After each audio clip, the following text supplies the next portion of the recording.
Арыбаңыздар, урматтуу мен каналымда көрүүчүлөрүм, сиздерди каналдан көргөнгө абдан кубанычтамын. Бүгүнкү күнү Украина мизди кайтарып аткан сыйт тиштенип атат. Орусиянын күчтөрүн ошо алдыга жылдырбай атат да. Ушу кээ кадрлар боюнча Орусиянын жаңы тактикасы бул деген мотоциклдердин жардамы менен, мотороллер, эндуро же болбосо электробайктардын жардамы менен тез баягы аябай чоң ылдамдыкта 60 км/саатына, кээ бир учурда 80-100 км/саатына кирип келүү, атайын точкаларга жетүү, ошол точкалардан укреп районду түзүү. Ушинтип анан топ келип туруп, андан ары согуу да болчу. Ошол тактика менен булар дагы ошол Белозерскийде, Добропольеден ушинтип кирип келишкен болчу. Кирип келип туруп, ошол алдыга жылып, ошол Добропольеден Украинанын территориясына кирип кетишкен. Жана ошол жырып өтүп, Украинанын коргонуучу чептерин ошо территориясынын ичине киришкен. Бирок азыр эмне болуп атат? Эң кызыктуусу азыр ошо, мисалы үчүн, августтун башынан коелучу, кандай нерселер болуп кетти да. Ошо эгерде көрсөк, мындай болуп атат да. Августтун экисинде, төртүндө, ошо баш онан айында, августта, алар ушу Добропольеге кирип кетип атат, басып алышат. Анан ошол жерден кайра ошол эле баш онанын 20-ларында баштап украиналыктар контратака кылып туруп, ошол дрондордун бригадаларын Азов менен ушул жерден атаканы бөлүп жарып салышты. Ошол жерден баягы Орусиянын аскерлерин котелго алышты. Котелго алып туруп, анан ошо азыркы кезде бүгүнкү ошол аяк-коона 17-сине ушинтип бөлүп жарып, бир ошо бөлүмдү жок кылышты да. Казанга батырып туруп, атып салышты, таза кырып салышты да. Анан азырынча дагы эле ошол салгылаш бүтпөй жатат, уланып жатат. Ошол жерден согуш катуу кетип атат. Орусиянын, мисалы үчүн, 131-чи райфл бригада, мотострелковый бригадасы катышып атат. Ошол жерден 114-чү мотострелковый бригадасы, 9-чу ушундай мотострелковый бригадалар катышып атат. Орусиянын тактикасы алмашты. Анан ошондуктан бул жерден эмнени айтса болот, ийгиликтүү болбой калды окшойт да. Покровскийди карасак, Покровскийде эң чоң азыр Орусиянын күзгү чабуулу болуп атат. Бул күзгү чабуулда 200 000 кишиге чейин катышат деген маалыматтар болгон. Дал ушул жерден 30 000 кишидей катышат деген сөздөр болгон. Эгерде ошол эле кайра аяк-коонанын башынан карасак, аяктан кичине орустардын кыймылдашы ийгиликтүүрөөк болуп атат. Алар деген ушу Покровскийде акырындап канча бир километрден алдыга жылып жатышат да. Бирок ошол жерден дагы бул жылыш күтүлбөгөндөй болуп атат да. Мисалы үчүн, мурун кандай деп ойлонушчу? Мурун ойлонушчу, бул деген кыймыл күчтүү болуп туруп, алдыга жылып туруп, Орусия ушунун баарын басып алат, Покровскийдин жанынан кетет деп. Бирок азыр ушу аяк-коонанын ошо 17-сине карасак, ушул жерден эми кичекте мындай чоң жылыш болгон жок, бирок жылыш болуп жатат, ушуну айтыш керек.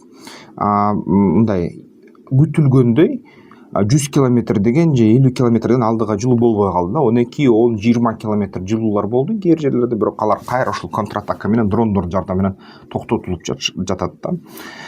Анан дагы ушу карасак, жалпы геосаясий окуялар кандай болуп жатат да. Биринчиден айтыш керек, Трамп акыркы өзүнүн сөзүндө Орусияны жактады. Польшага кирип келген баягы учкучсуз учактар боюнча айтты. Бул деген катай эле болду деп, Орусиянын баягы риторикасын эске алды жана ошо Орусияны жактагандай болду да.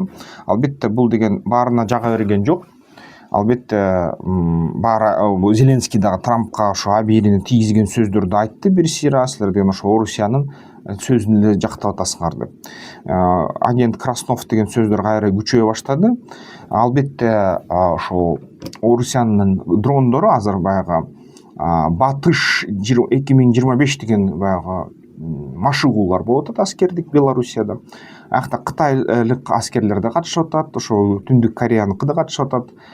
Беларусь менен Орусиянын аскерлери катышып атат. Ошол жерден анан дрондор учуп барып, дагы 2 дронду ошо Беларустун жарандары жакын келип, Польшанын өкмөтүнө учурушуптур. Дронду токтотушту, кармашты, баягы коопсуздук атайын түзүмдөрү.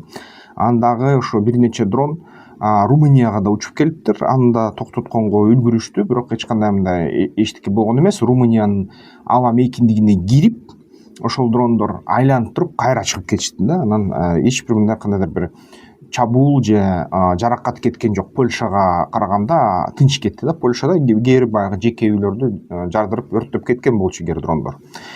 Ошондой болуп атат. Украинанын дрондору аябай катуу кызуу чаап атат. Фламинго ракеталары жана башка дрондор, лютый, бобер деген дрондор алар кирип туруп ошо Кирши деген чоң нефть иштетүүчү, кайра иштетүүчү заводуна согушту. Бүгүнкү күнү Орусияда бүт логистика токтоп калды. Чынын айтсак, ошо биздин да ошо мен билген ишкерлердин да иши токтоп калды. Товарлар Москвага өтпөй жатат. Бензин кымбаттап атат. Бензинге баягы кээ бир заправкаларда лимит болуп атат. Бензин боюнча кичине кыйыныраак азыр. Аны кайра калыбына келтирүү оңой эмес болуп жатат. Баягы бүт ошо логистиканы. Бүгүнкү күнү ошо алдын ала экономисттер эсептеп чыккан ошо зыян украиналык дрондордун соккусунун аркасынан 1 триллион рубль болуп атат да. Ошол дефицитке болуп кетет. Жана албетте Трамп дагы ошо Индияга, Кытайга сындарды айтып атат. Ошо киргизели санкцияларды, Орусиянын нефтин алган токтотсун дегендей болду. Индия акырындап ошол Орусиядан алган нефтин көлөмүн азайтып атат. Бирок баары бир көлөмдөр бир топ эле, акчасы которгон акчасы деле бир топ эле да. Кытай менен АКШ ошол эле убакта TikTok боюнча бир кандай келишимге келишти. Скотт Бессент ошо каржы министри АКШны айтып атат, Кытай бизге TikToкту башкармалыкка өткөрүп берет деп айтты да. Демек ушул TikTok азыр АКШнын карамагынын астында болуп калат. Кытайдын күчтөрү TikToкту көзөмөлдөйт экен да. Ошондо америкалыктар толугу менен TikToкту өзүнүн жергесинде уруксат беришет экен. Ошондой болуп атат да.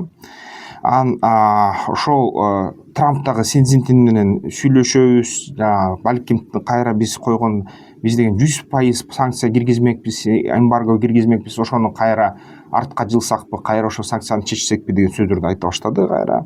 Албетте Кытай ошо айтып атат. Ван И, мисалы үчүн Кытайдын тышкы иштер министрлигинин башчысы Варшавага барабыз дейт. Ошо Варшавага барып туруп украиналык маселени Польшадан бир сүйлөшөлү дейт. Балким чечкенге мүмкүнчүлүгүбүз болот дейт. Негизи ошо Трамп айтып атат, ошо чоң келишимден мен АКШны чыгарсамбы деп атат, чыгарып салсамбы, чыгаргым келип атат деп атат. Пекин болсо тескерисинче биз ошо чоң келишимге келип, ошо согушту токтотолу, ушул боюнча Украина менен Орусиянын ортосундагы согушту ошо басаңдаталы деген сөздөрдү айта башташты да. Анан ошо менен бирге АКШ Венесуэланын экинчи бир кайыгын чөктүрүп салды. Баягы баңгизат жүктөп баратат деп айыптап. Ошо Венесуэланы куурчады аскерлери менен. Эмки согуш ошо башталганы турат да Венесуэлада. Ошол жерден баягы Венесуэла бүт аскер күчтөрдү даярдады, Гаянага киребиз деп атат. АКШ Гаянага киргенде сокку салабыз дегендей кылып жатат да, азыр ушундай болуп атат.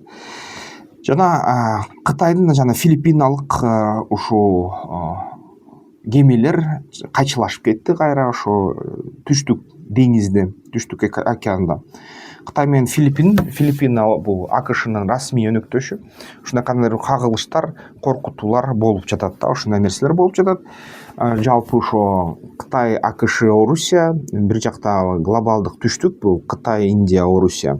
Бир жагынан ошо АКШ батыш өлкөлөрү, Европа болуп, мындай кандайдыр бири менен бири карама каршы эки күч мындай сүзүшүп жатты эле. Акырындап ушундай дипломатиялык жактан Украинанын таласынан согуш майданында, бирок азыр кайра ошо АКШ Кытай менен Орусияга ооп бараткандай болуп атат. Кытайды дагы эле стратегиялык душман катары көрүп атат, атаандаш катары. Бирок Индия дагы олку солку болуп атат. Индия айтып атат, ошо Кытайдын министрлери менен Пакистандын министрлиги барып, ошо Пакистандын расмий өкүлчүлүктөрү Кытайдын кыргыч учактарын чыгарган ишканаларын көрүп келиптир, дагы сатып алабыз деген сөздөрүн айтыптыр. Бул нерсе жаңы эле Кытайга жакындап бараткан Индияга жакпай калды. Индия атырылып, ошо кайра Кытайга каршы Америка Штаттары менен кайра аларга ооп баратат. Кайра АКШ менен бирге ишке кылалы деп ушундай болуп жатат. Бирок баары ошондой нерсе болсо дагы бүгүнкү күнү дагы эле мындай бир точно мындай конкреттик түрдө айтсам мүмкүн эмес да, момундай азыр болот же момундай болбойт деп. Дагы эле жалпы дүйнөдөгү ошо болуп жаткан окуялар чаржайт ар кандай. Жана кээ бир учурда мына Орусия жеңип баратат десең, Украина кайра контратака кылып өзүнүн жерин кайтарып атат. Бирок Украина жеңип баратат десең, Покровскийден Орусия кайра эле алдыга жылып атат да. Ушундай нерсе болуп жатат. Ушу Украинанын Орусиянын ортосундагы иш аракетте жана жалпы геосаясий ушундай картада. Кандай дейсиңер? Силерде кандай ойлор бар? Ким жеңиши ыктымал? Украина акырындап Европанын армиясына айланып атат. Орусия болсо глобалдык түштүктүн ресурстары чексиз да, ошол ресурстардан пайдаланып жатат. Силерде кандай ой бар, кандай пикирдесиңер? Комментарийлерге жазгыла. Эмки видеолордон көрүшкөнчө. Бизнес банкери барына баштардан мурун карап ал. Жол картасын жарып жолуңдай ишкердикте сенин куралың ал. Бизнес банкери барына баштардан мурун карап ал. Жол картасын жарып жолуңдай ишкердикте сенин куралың ал.